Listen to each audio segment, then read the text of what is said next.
ప్రభువైన యేసుక్రీస్తు నామంలో మనకందరికీ శుభములు.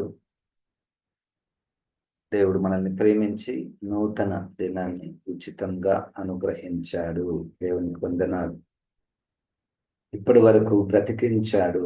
దేవునికి వందనాలు. దేవుడు ఆయనను ఆరాధించడానికి మనకు ఒక మంచి అవకాశాలను దేవుడు దయచేస్తున్నాడు. దేవునికి వందనాలు. ఈరోజు ఒక ప్రత్యేకమైనటువంటి దినము. ఈ ప్రత్యేకమైనటువంటి దినము శుభ శుక్రవారము, గుడ్ ఫ్రైడే. ఈ యొక్క సంప్రదాయాన్ని బట్టి మొట్టమొదటగా నేను దేవుణ్ణి స్తుతిస్తున్నాను. కొన్ని సంప్రదాయాలు, ట్రెడిషన్స్, అవి బైబిల్లో మనకు నేరుగా లేవు. అంటే గుడ్ ఫ్రైడే అనే మాట మనకు కనపడదు. లేక యేసుక్రీస్తు గాని శిష్యులు గాని మీరు గుడ్ ఫ్రైడేని సెలబ్రేట్ చేసుకోవాలి అన్నటువంటి వచనాలు కూడా మనకు కనపడవు. కానీ పెద్దలు పరిశుద్ధాత్మ ద్వారా ప్రేరేపితులై, వారు సంఘ పెద్దలు ప్రేరేపితులై, ఇది సంఘానికి ఎంతో ఉపయోగకరమైనటువంటిది కనుక ఈ కొన్ని ట్రెడిషన్స్ వారు ప్రారంభించారు. అది 2000 సంవత్సరాలుగా ఆయా సంఘాలలో వారు ఈ యొక్క గుడ్ ఫ్రైడేని జరుపుకుంటూ ఉంటారు, ఆరాధన చేస్తూ ఉంటారు, ప్రకటిస్తూ ఉంటారు. గుడ్ ఫ్రైడే అన్నటువంటిది యాక్చువల్గా మానవ కోణంలో చూసినప్పుడు ఒక వ్యక్తిని హింసించి చంపడము అన్నటువంటిది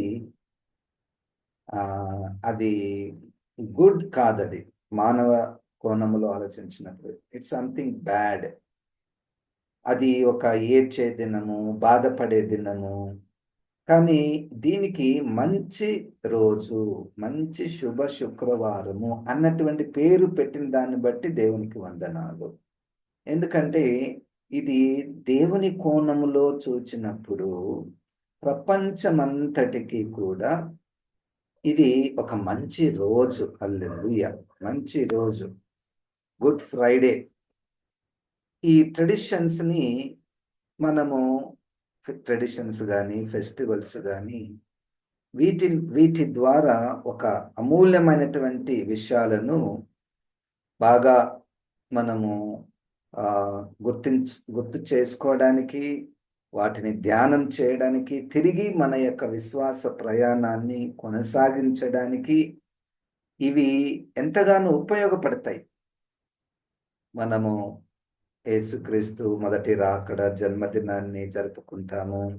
తర్వాత ప్రతి రోజు లేదా వారము, ప్రతి నెల మనము ప్రభు బల్లను ఆచరిస్తాము.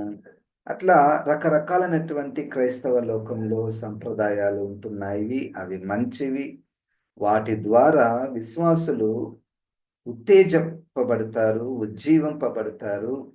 ఒక దేవుడు ఇట్టి అవకాశాలను దీవించి, కనికరించి, ఆశీర్వదించి ఇట్టి కార్యక్రమాల ద్వారా మరికొన్ని ఆత్మలను తన వైపుకు త్రిప్పుకోవాలన్నటువంటి ఉద్దేశము, మరియు ఆ రక్షణ పొంది ఆ ప్రయాణంలో ఉన్నటువంటి వారు ఈ యొక్క కార్యక్రమాల ద్వారా ఉజ్జీవింపబడుటకు, ఆత్మీయంగా మేలులు పొందుటకు, బలపడుటకు దేవుడు ఇట్టి శుభ శుక్రవారాన్ని మనకు పెద్దల ద్వారా ఒక మంచి సంప్రదాయాన్ని దయచేశాడు. దేవునికి వందనాలు.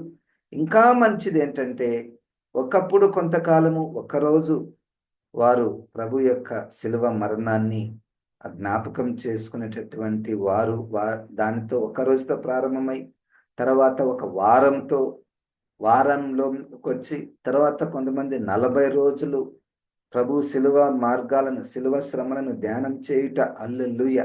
ఇది ఎంతగానో, ఎంతగానో మంచిది. దేవునికి స్తోత్రం. హల్లెలూయా! శిలువ వైపు చూచు కొలది అది ఎంతో మనకు బలం. రైట్. సో, ఈరోజు నేను క్లుప్తంగా ఈ 7 మాటలను ఒక దాని యొక్క సమ్మరీ నేను ఇవ్వడానికి ఇష్టపడుతున్నాను. ఈ దినమున మీరు కూడా సంఘాలకు వెళ్తూ ఉంటారు. యేసుక్రీస్తు పలికిన ఈ 7 మాటలతో ఇతర మాటలను మనము పోలిస్తే ఏ మాట కూడా ఒకదానికంటే ఒకటి తక్కువ, ఎక్కువ అన్నటువంటిది కాదు. ఇది మొదటి సత్యాన్ని మనం గ్రహించాలి. యేసుక్రీస్తు మొట్టమొదటగా మత్తయి సువార్తలో 3వ అధ్యాయం 17వ వచనంలో, 4వ అధ్యాయం 17వ వచనం అనుకుంటాను. అక్కడ ప్రభువు రాకడ సమీపించి ఉన్నది గనుక, దేవుని రాజ్యము సమీపించినది గనుక మీరు మారు మనసు పొందండి. ఇది మొట్టమొదటి మాట ప్రభు నోటిలో నుంచి వచ్చినటువంటి మాట. అది 4:17. అప్పటి నుండి యేసు పరలోక రాజ్యము సమీపించినది గనుక మారు మనసు పొందుడని చెప్పుచు ప్రకటింప మొదలు పెట్టెను. ఈ మాటకు గాని లేక లేక సిలువలో పలికినటువంటి 7 మాటలుతో కానీ ఏది తక్కువ, ఏది ఎక్కువ అన్నటువంటిది కాదు. ప్రతి మాట అది శక్తితో కూడుకున్నటువంటిది, వెలుగుతో కూడుకున్నటువంటిది, జీవంతో నింపబడినటువంటిది. అది తండ్రి ద్వారా లోకానికి క్రీస్తు ద్వారా బయలుపరచబడినటువంటి మాటలు. దేవునికి స్తోత్రం. ఇక్కడ యేసుక్రీస్తు సిలువలో పలికినటువంటి 7 మాటలను మన సంఘ పెద్దలు వారు ఈ యొక్క సంప్రదాయాన్ని సంఘాలలో ప్రవేశింపచేస్తూ ఒక్కొక్క మాట గురించి క్రైస్తవ సంఘము అనేక సంవత్సరాలుగా ధ్యానం చేస్తూ ఉన్నారు. దేవునికి స్తోత్రం. 2 విషయాలు ఇక్కడ. ఒక సంఘము ప్రతి సంవత్సరము కూడా అదే మాటలను ధ్యానించుట ద్వారా అది ఎంతో మంచిది. మంచి విషయము, మంచి సబ్జెక్ట్ అది. ఇక ఎన్ని సంవత్సరాలు మనం బ్రతికినంత కాలం 7 మాటలు ప్రతి సంవత్సరం ధ్యానించినా అది తక్కువ కాదు. తెలిసిందే కదా అన్నటువంటిది కాక అది మనల్ని ఉజ్జీవింపచేసేది, అనేకులను రక్షణలోనికి నడిపించేది. మొదటిది. రెండవది నాకు అనిపించింది, ఎట్లయితే యేసుక్రీస్తు 7 మాటలను నేను గాని మనము గాని ఒక్కొక్క మాటను మనం ఎంతగా ధ్యానం చేస్తామో ఇతర యేసుక్రీస్తు మాటలను కూడా అంతే శ్రద్ధతో, అంతే సమయాన్ని కేటాయించి ఆ విధంగా ధ్యానించుట మంచిది కదా, అది దేవునికి ప్రీతికరము కదా అని అనిపించింది. కనుక ఇప్పటి నుండి ప్రభు పరిశుద్ధాత్మ దేవుడు మనకు సహాయం చేస్తే ఇప్పుడు రేపటి నుంచి మనకు ఇంకా వేరే వాక్యాలు మనం చదువుతుంటాము, ధ్యానం చేస్తుంటాము కదా. ఎట్లయితే ఈ యొక్క గుడ్ ఫ్రైడే రోజు ఒక్కొక్క మాటను మనము ధ్యానం చేస్తామో అట్లే ప్రతి మాటను కూడా ధ్యానం చేస్తే ఇంకా బాగుంటుందని నాకు అనిపించింది. దేవునికి స్తోత్రం. నేను ఆ విధంగా చేయడానికి ప్రభు నాకు, ఒకవేళ మీరు చేయాలనుకుంటే మీకు సహాయం చేయను గాక. మొట్టమొదటి మాట, తండ్రి వీరేమి చేయుచున్నారో వీరు ఎరుగరు గనుక వీరిని క్షమించుము.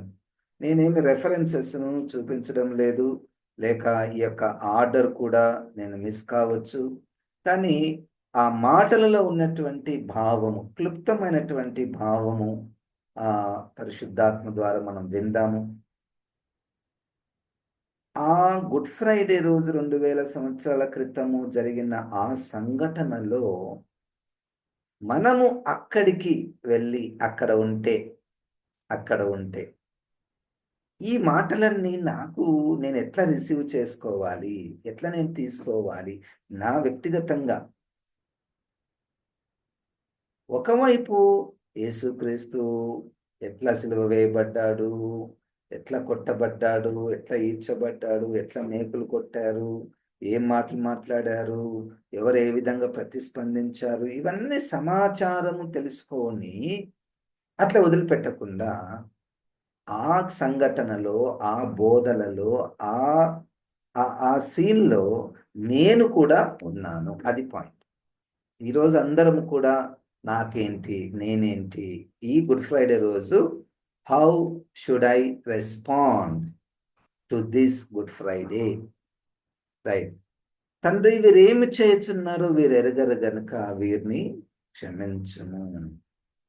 ఈ మాట ఎరుగరు గనుక అంటే వీరేం చేయుచున్నారు వీరు ఎరుగరు గనుక అంటే పిచ్చివాళ్ళ? సాధారణంగా పిచ్చోళ్ళని మనం అనుకుంటాం. పిచ్చోళ్ళు వాళ్ళు ఏం చేస్తున్నారో వాళ్ళకి తెలీదు సార్. పోనీలే అనుకోవచ్చు. తాగుబోతులు కూడా ఒక్కొక్కసారి తాగుబోతులు నిజంగా వాళ్ళు ఏం చేస్తున్నారో వాళ్ళకి తెలీదు. కానీ అక్కడ యేసుక్రీస్తు సిలువ వేయబడినప్పుడు తాగుబోతులు అన్నటువంటి అంశం లేదు. పిచ్చివాళ్ళు అన్నటువంటి అంశం లేదు. చిన్న పిల్లలు కూడా ఒక్కోసారి వాళ్ళు ఏం చేస్తున్నారో వాళ్ళకు తెలియదు. అది కూడా లేదు. అంటే మానవ రీత్యా బుద్ధిపూర్వకముగా అక్కడున్నటువంటి వాళ్ళందరికీ మంచి బుద్ధి ఉంది.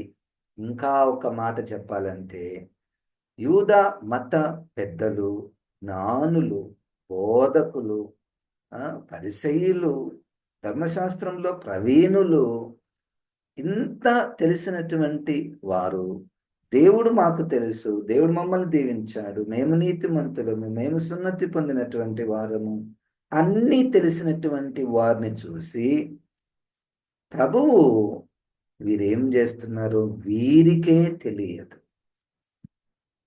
ఇంకెట్లా అర్థం చేసుకోవాలి చెప్పండి? వీళ్ళు ఏం చేస్తున్నారో వీరికే తెలియదు అన్నటువంటి మాటలో 4:4 రెండవ కొరింథీలో లేక యెషయా గ్రంథము 6, 8, 9 వచనాలలో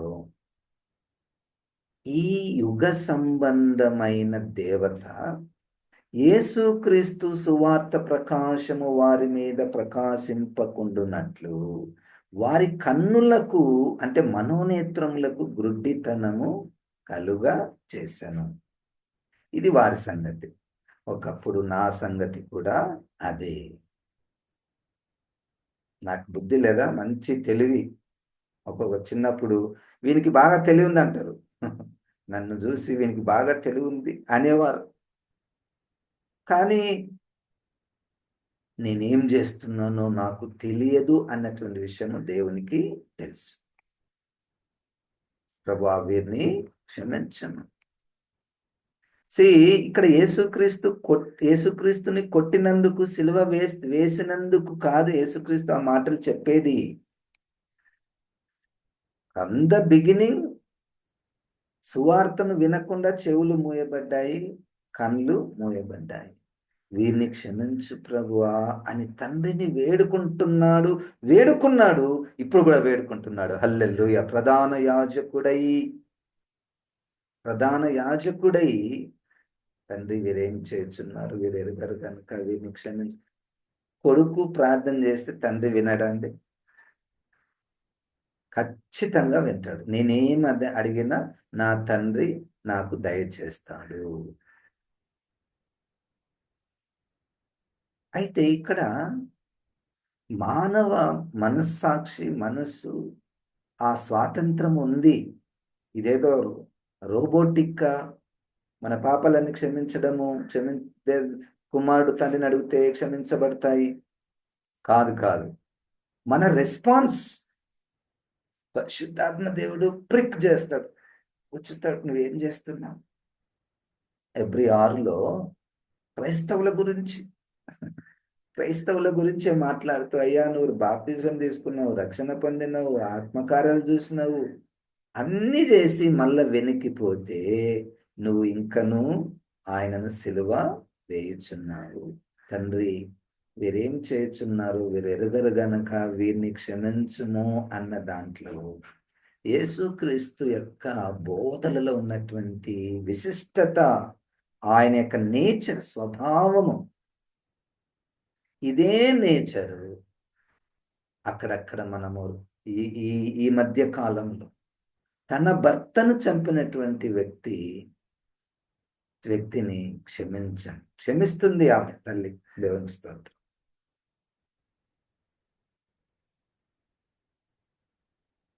చంపినందుకే క్షమిస్తే చిన్న చిన్న మాటలు, నా భార్యను ఎవరన్నంటే కొట్లాడకపోతాం, నా భర్తను ఎవరన్నంటే, పిల్లల్ని ఎవరన్నంటే, తల్లిదండ్రులు ఎవరన్నంటే,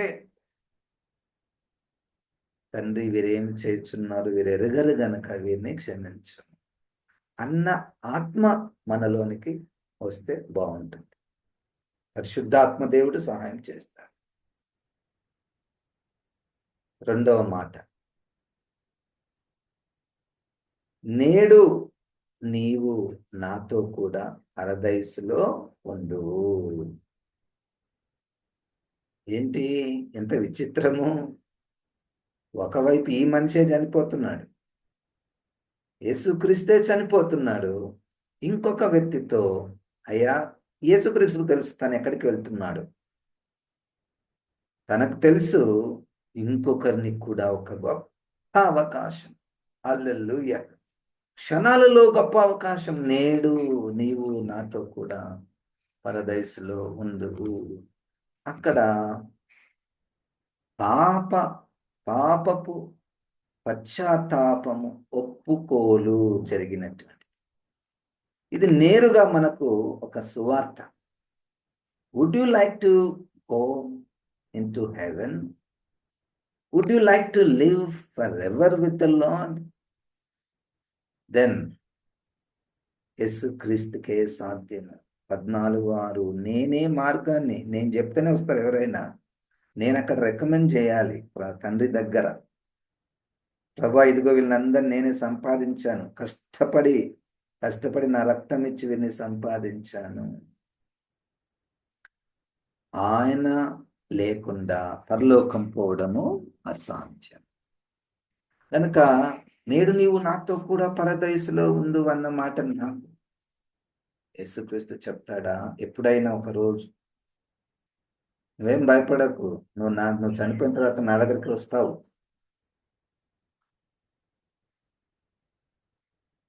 ప్రభువా నన్ను ఎందుకు ఇంత శ్రమ పెట్టారు? ఒక దొంగ నన్ను ఎందుకు ఇంత శ్రమ పెట్టారని ఒకటంటే, అవును మనం దొంగతనం చేసినాం కాబట్టి మనకు శిక్ష వచ్చింది. ఆయన ఏం చేయలేదు, ఆయనకెందుకు శిక్ష? అయిపోయింది పరలోకం. ఈ గుర్తింపు, ఈ జ్ఞానము మాటలతో కాదు, కానీ life long who am I, who is he, that's all. ఈ రెండు మన మనసులో నాటబడితే పరలోక ప్రవేశం. యేసుక్రీస్తు ఇంకను ఈ మాట రెజోనేటింగ్ అంటే అది రిపీట్ అవుతుంది. ఎంత మందితో ఒక్కొక్క రోజు నేడు నీవు నాతో కూడా పరదేశంలో ఉంటావు. ఎందుకు? నువ్వేవో గుర్తించుకున్నావు, నేనెవరో గుర్తించావు అంతే. నువ్వు పాపివని గుర్తించుకున్నావు, నువ్వు చేసిన తప్పుకు నువ్వు శిక్ష అనుభవిస్తున్నావు అని గుర్తించుకున్నావు. నేను ఎటువంటి వాడను అని కూడా గుర్తించావు. కాబట్టి నువ్వు పరలోకం. ప్రతిరోజు కొన్ని వేల మంది పరిశుద్ధాత్మ దేవుని ద్వారా ఒప్పుకోలు జరుగుతుంది. పరలోకంలోనికి వారు వారసులుగా తయారవుతున్నారు. దేవునికి స్తోత్రం, హల్లెలూయా. మూడవ మాట, అమ్మా నీకు ఒక మంచి బహుమానం ఇస్తా. నీకు మంచి బహుమానం. నిన్ను చూస్తున్నా, ఫ్రమ్ ద బిగినింగ్ నేను నిన్ను చూస్తున్నా. ఎంత కష్టం వచ్చినా, నీ గుండెల్లోనికి ఖడ్గము దిగిన, నువ్వు నన్ను వెంబడించుట మానలేదు. Cradle to cross. నేను పుట్టినప్పటి నుండి సిలువ వరకు నన్ను వెంబడించా. ఒక రోజు వచ్చింది, ఆ రోజు నేను నా తల్లి ఎవరు అని అన్నాను. నా తల్లి కావాలంటే ఎవరైనా దేవుని చిత్తం నెరవేరుస్తేనే వాళ్ళు తల్లి అవుతారు. అంతేగాని నేను కడుపులో పుట్టినందుకు నేను నీ కొడుకును కాదు, నువ్వు నాకు తల్లివి కాదు. ఆ సూత్రం ఇక్కడ పనికిరాదు. అది మానవాళికి అది సంబంధమైనటువంటిది. భూలోకం వరకే సంబంధమైనటువంటివి. నేను నీ కడుపులో పుడితే కొడుకునైతా, నువ్వు నాకు తల్లివైతు అంతే. It's a pretty thing to discuss about it. ఇది అందరిలో ఉన్నటువంటి విషయమే, సహజము. మరి ఇక్కడ నీవు దేవుని చిత్త ప్రకారం నడుస్తున్నావు. నువ్వు నన్ను అంగీకరించావు. నీ నీ ఇంట్లోనే ప్రాబ్లం ఉంది. నీ ఇంట్లోనే మరియమ్మ, నీ ఇంట్లో నువ్వు ఒక్కదానే నన్ను అంగీకరించావు. నా తర్వాత పుట్టిన వాళ్ళు నన్ను అంగీకరించలేదు. ఎంత శ్రమ వచ్చింటది నీకు. భర్త ఏమయ్యాడో, చనిపోయాడేమో యేసేపు గారు. తర్వాత ఇంతమంది పిల్లలు ఉన్నారు. దాంట్లో వాళ్ళు పనులు చేసుకుంటుంటారు, వాళ్ళే మన సేవకులా. కానీ నువ్వు ఒకటి గుర్తించావు, నన్ను వెంబడించావు. ఇదిగో నీకు ఒక బహుమానము. నా నా రొమ్మున నాకు చాలా దగ్గరగా ఉన్నటువంటి నా శిష్యుడైనటువంటి యోహాను నీ కుమారుడు. గిఫ్ట్. ఈరోజు ఇదిగో నాయనా, నువ్వు కూడా నాతో పాటు ఉన్నావు. నీకు ఎక్కడి నుంచైనా మంచి ప్రోత్సాహము, బలము, ఉజ్జీవము రావాలంటే ఇటువంటి తల్లి ఉండాలి చూడు. ఇప్పటి నుంచి ఈమెనే నీ తల్లి. హల్లెలూయా. ఆత్మీయ బంధుత్వము. ఆత్మీయ బంధుత్వము ఇక్కడ నాకు అనిపించింది. ఒకవేళ నేను అక్కడ ఉంటే ఒక ఆమెను చూసి, అమ్మ ఈ నన్ను నీ దగ్గర ఉంటే నిన్ను కరెక్ట్గా చూసుకుంటాడు, ఈయన నాకు చాలా నచ్చినటువంటి వ్యక్తి, నమ్మకమైనటువంటి వ్యక్తి ఈ ప్రవీణ్ గారు, ఈయన నీ దగ్గర ఉంటే మంచిగా నువ్వు ఎదుగుతావు, ఆత్మీయంగా ఉంటావు అని చెప్పగలడా? నువ్వు స్త్రీవే కదా, నువ్వు స్త్రీవే కదా. ఆ మరియకున్నటువంటి దేవుని ఎన్ని కష్టాలు వచ్చినా, ఇంట్లోకి సమస్యలున్నా విడువక పట్టుబట్టి సిలువ దగ్గరకు పోతే ఎవరు ఏమి అరెస్ట్ చేస్తారని భయపడక నమ్మకముగా అంతము వరకు నమ్మకముగా ఉన్నటువంటి స్థితి నీది. అయితే నీకు ఒక బహుమానం. నేను ఒంటరిగా వదిలిపెట్టేది కాదు ఇక్కడ పాయింట్. ఒంటరిగా వదిలిపెట్టాడు, ఒకరిని మనకు జత చేస్తాడు. ఇక్కడ ఒక పాయింట్ మనం నేర్చుకోవాలా. ఇది మనము 3వ మాట. మన జీవితంలో మనం ఒంటరిగా జీవించేటటువంటి సిస్టమ్ లేదు. అది ఆత్మీయంగా కూడా ఎవరో ఒక్కరు, మినిమం ఒక్కరు లేకపోతే ఇద్దరు ముగ్గురు తప్పకుండా, వాళ్ళ విశ్వాసులే కావచ్చు, కుటుంబ సభ్యులే కావచ్చు, మనల్ని ప్రోత్సహించడానికి, బలపరచడానికి, దేవుని వైపుకి ఇంకా నడిపించడానికి దేవుడు ఒకరిని పెట్టాలని ఇష్టపడతాడు, అప్పగించాలని ఇష్టపడతాడు. 3వ మాట. 4వ మాట. నా దేవా నా దేవా నన్నేలా చేయి విడిచితివి. అసలు యేసుక్రీస్తు ఆయన పరిచర్యకు వచ్చినప్పటి నుండి ఆయన ప్రార్థనలలో, ఆయన బోధలలో తండ్రితో ఎడబాటు, ఎదపోటు. ఎద అంటే గుండెలో ఒక పోటు అంటే రోకలు తీసుకొని కొడితే, గుండె మీద కొడితే ఎట్లుంటుందో అంత సఫరింగ్. నా దేవా నా దేవా నన్నేలా చేయి విడిచితివి. నేను చాలా కాలం కిందట, అప్పుడప్పుడు నేను క్రీస్తులోనికి వస్తున్నాను, ఒక యవ్వనస్తుని, నాకంటే చిన్నవాడు, ఒక ప్రశ్న అడిగాను. నేను యేసుక్రీస్తుని చంపింది ఎవరని అడిగినాను. ఆయన వెంటనే ఏం చెప్పిందంటే, దేవుడే చంపినాను. దేవుడే మొత్తెను. అది నీతి. దేవుడు యేసుక్రీస్తుని చంపడానికి, మొత్తడానికి అది దేవుని యొక్క నీతి. అంటే దేవుని నీతి అంటే దేవుని యొక్క నిత్య ప్రణాళికలో ఆ విధంగా ఆయనను చంపాలి. ఎందుకు? మన భారమంతా, పాప భారం, లోక పాప భారమంతా కూడా ఆయన మీద వేయబడినది. అది క్షణము ఎడబాటు, క్షణము. కానీ ఎల్లప్పుడూ యేసుక్రీస్తు చెప్పినట్టు 17వ అధ్యాయంలో, యోహాను సువార్తలో 14వ అధ్యాయం, నేను నీవు ఏకమై ఉన్నలాగున, నా దేవా నా దేవా నన్నేలా చేయి విడిచితివి. అయితే ఇక్కడ అంటే ఆ ఆ ఎడబాటు అది చాలా ఇష్టము లేనటువంటిది యేసుక్రీస్తుకి. మనకి అయితే మనకి ఇక్కడ 1, 2 దేవుడు యేసుక్రీస్తు వేరు వేరు కాక ఏకమైనటువంటి వారు నన్ను నిన్ను బట్టి వాళ్ళు విడిపోవాల్సి వచ్చింది. ఒక క్షణము విడిపోవలసి వచ్చింది. దేవునికి నా దేవా నా దేవా నన్నేలా చేయి విడిచి. 5వ మాట, నేను దప్పిగొని ఉన్నాను, ప్రవచనము నెరవేరునట్లు. 69వ కీర్తన 21వ వచనము, కీర్తనల గ్రంథంలో ప్రవచనము నెరవేరునట్లు ఆయన దప్పిగొని ఉన్నాను అన్నాడు.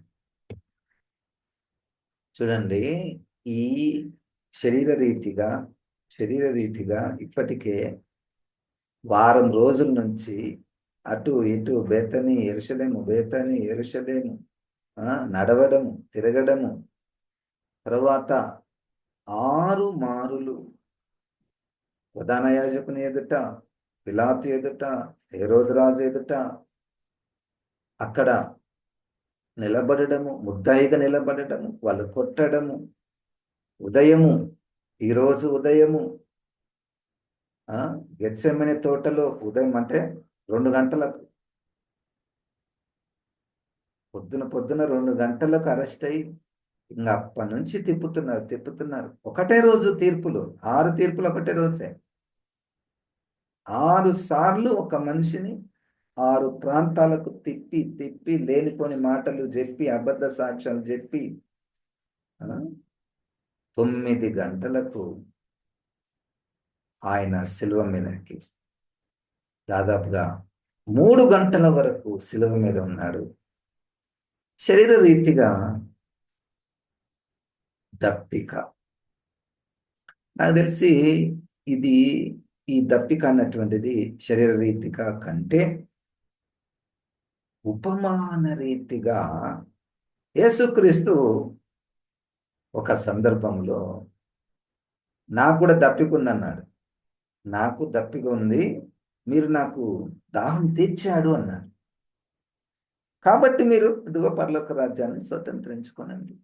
మేము ఇప్పుడు ఇచ్చిన ప్రభా, అప్పుడు మేమేం లేమే, సిలువ వేసేటప్పుడు నువ్వు దాహం అంటే మేమేమి ఇవ్వలేదే అంటే, అది శరీర రీతిగా కాదు, ఉపమాన రీతిగా ఈ లోకంలో ఉన్నప్పుడు ఈ నాలాంటి శిష్యులకు మీరు వారికి దాహమైనప్పుడు దాహం ఇచ్చారు, నీళ్ళనిచ్చారు. వారికి జైల్లో ఉన్నప్పుడు పరామర్శించారు, భోజనం పెట్టారు. నాకు చేసినట్టే. ఈ పాఠం బాగుంది కదా, ఈరోజు ఈ పాఠం బాగుంది కదా. యేసుక్రీస్తుని దప్పిక తీర్చడానికి నువ్వు సిద్ధంగా ఉంటే, ఎవరు ఏ దప్పికతో ఉన్నారో, ఆ సమరయ స్త్రీ ఏం దప్పిక ఉందా నువ్వు? తిరుగుబోతు. ఒకప్పుడు సంగతి జాగ్రత్త. మరలా గుడి ఆరాధన. జాగ్రత్తం ఉందని అట్లనే ఉందా? లేదు. జాగ్రత్తం చేస్తుంది, మళ్ళా గుడి కూడా. ఇది ఆమెలో ఉన్నటువంటి ఎండిపోయిన స్థితి.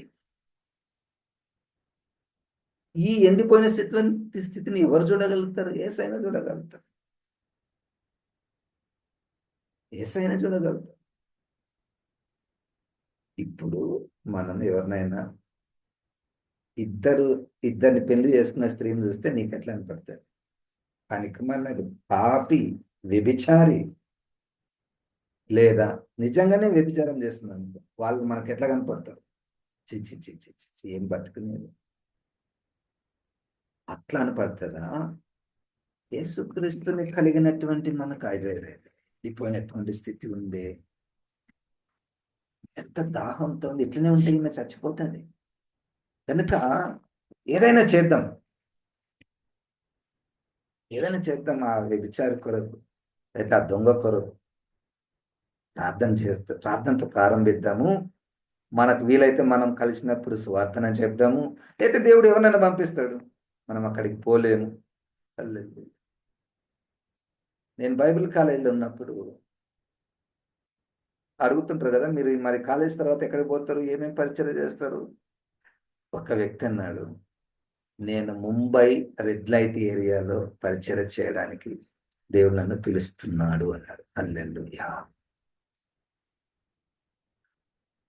ఒక రెడ్ లైట్ ఏరియాకి పోవాలంటే శోధన కదండి, కానీ ఆయనకు భారం, దాహము. నేను తప్పికొని ఉన్నాను. ఇదిగో ఆ ప్రాంతంలో అందరు దొంగలు ఉన్నారు, ఈ ప్రాంతంలో అందరు వ్యభిచారులు ఉన్నారు, ఎంతమంది ఎండిపోయినటువంటి స్థితులలో జీవిస్తున్నారు, తప్పికొని ఉన్నారు. ఇంకా అప్పటికి యేసుక్రీస్తుకు అర్థమైపోయింది, ఇక అంతా ముగించబడింది, సమాప్తమైనది. యేసుక్రీస్తునందు అన్ని తండ్రి హృదయంలో నెరవేర్చబడ్డాయి. అన్ని నెరవేర్చబడ్డాయి. నువ్వు పాత నిబంధన తీసుకున్నా అన్ని ఇక్కడేనే సమాప్తం అయిపోయినాయి. ఇంకా యేసుక్రీస్తుగా కొత్తగా చేయాల్సినటువంటిది ఏది లేదు, కొత్తగా బోధించవలసినటువంటిది కూడా ఏది లేదు. సమాప్తమైనది. It is completed. Someone is completed his mission. ఆయనకు అప్పగించబడినటువంటిది ఆయన పెంచాడు. ఒకవేళ నన్నే ఆ పదం తండ్రి అడిగితే, నీకు ఇది అప్పగించిన కదా, ఇదేం ముగించినవా? 2 తలాంతులు ఇచ్చిన ఏం చేసినావు? 5 తలాంతులు ఇచ్చిన ఏం చేసినావు? ఇంత సమయాన్ని ఇచ్చిన ఏం చేసినావు? సమాప్తమైనది. తండ్రి, నీ చేతికి నా ఆత్మను అప్పగించుకొనుచున్నాను. నా దేవా నన్ను ఇలా చేయి విడిచితివి. తండ్రి, నా ఆత్మ నీ చేతికి అప్పగిస్తున్నాను. నువ్వు నన్ను వదిలిపెట్టినావు, నువ్వేం నాకు నచ్చలేదు. అట్లే ఉన్నాడా? లే. I'm always in you. నా ఆత్మను నీకు అప్పగించుకొనుచున్నా.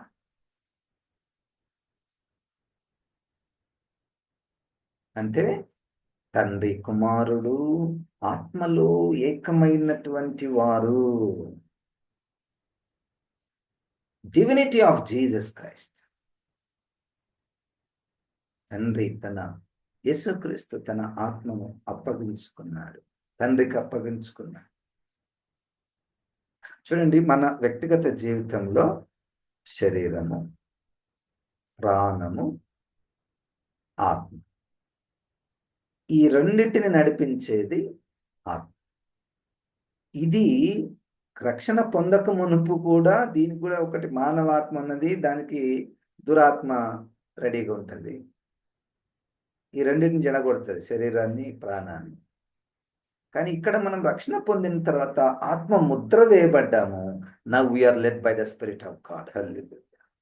We are led by the spirit of God that belongs to the Lord. ఆ ఆత్మ దేవుడే కదా ఆత్మ, అది దేవునికి సంబంధించినటువంటిది కదా. పాఠం ఏందయ్యా అంటే,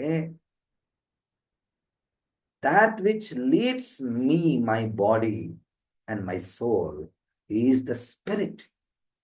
That spirit is in the control of God, in the hands of God. దేవా, నా ఆత్మని నీకు అప్పగించుకొనిచ్చిన. Even now it's not about the death point. చనిపోయేటప్పుడు నా ఆత్మ నీకు అప్పగించుకొనిచ్చిన కాదు. ఈవెన్ నౌ, ఇప్పటికి కూడా మన ఆత్మలు సమస్త ప్రవర్తనను ఆయన ఆధీనంలోనికి తీసుకో. How wonderful it is to know that we are led by the Spirit of God, because our human spirit doesn't know many things. మన మానవ ఆత్మ ఏం తెలుసు? మానవ ఆత్మకు అందరూ జీవించినట్టు జీవిస్తాం. అందరూ ఇట్లా ఈత కొడుతుంటే మనం కూడా అట్లనే ఈత కొడతాం. ఇక ఇట్లా ఆలోచించాం, ఆలోచన పోతుంది. మానవ ఆత్మనే అది. మానవ ఆత్మ ఏంటంటే 99 గొర్రెలు అందరితో నడుస్తున్నాయి అనుకో, నేను కూడా వేరే తప్పు ఆలోచన రాదు నాకు. అది మానవ ఆత్మ. కానీ దేవుని ఆత్మ పైకి చూడడానికి ఆలోచనిస్తాడు. నా ఆత్మ నీకు అప్పగించుకొనిచున్నాను అన్న దాంట్లో పాఠము, మనము ఎందుకు మనల్ని మనము అప్పగించుకొనకూడదు? అప్పుడు ఏమైతుంది? అప్పగించుకుంటే 13-14 రోమపత్రిక ప్రకారము క్రీస్తును ధరించుకొనుడి. 1 పేతురు 3:15 ప్రకారము క్రీస్తును మీ హృదయంలో ప్రతిష్ఠించుకొనండి. అది జరుగుతుంది కదండి. దేవుని పరిశుద్ధాత్మ దేవుడు మనల్ని ఈ మాటల ద్వారా, మరియు ఈరోజు మనము ఆయా సంఘాలలో వినబోతున్న మాటల ద్వారా మనల్ని సర్వసత్యములోనికి నడిపించునుగాక, ఉజ్జీవింపచేయునుగాక, మారు మనసునిచ్చునుగాక. ఇంకా ఎక్కడెక్కడైతే మనం లోపముగా కనపడుతున్నామో అక్కడ మనం గుర్తించి ఇంకొక మెట్టు ఆత్మీయ జీవితంలో ఎక్కుటకు పరిశుద్ధాత్మ దేవుడు సహాయం చేయనుగాక. ఆత్మదేవా, జీవం గల తండ్రి, అయ్యా, క్రీస్తులో నువ్వు చేసిన కార్యములను బట్టి నీకు వందనాలు. క్రీస్తు మాటలను బట్టి నీకు వందనాలు. ఈ మాటలను ప్రభా మాలో ఫలింపచేయమని యేసు నామమున ప్రార్థిస్తున్నాము తండ్రి. ఆమేన్. ఇప్పుడు మన పరమ తండ్రి అయిన దేవుని యొక్క ప్రేమ, మనందరి కొరకు విజ్ఞాపన చేస్తున్న ప్రధాన యాజకుడైన యేసు క్రీస్తు యొక్క కృప, ఈ మాటలన్నిటినీ మనకు మరలా గుర్తు చేయగల పరిశుద్ధాత్మ దేవుని యొక్క సహవాసం మనకందరికీ సదాకాలము తోడై ఉండును గాక. ఆమేన్. దేవుడు మనల్ని దీవించును గాక.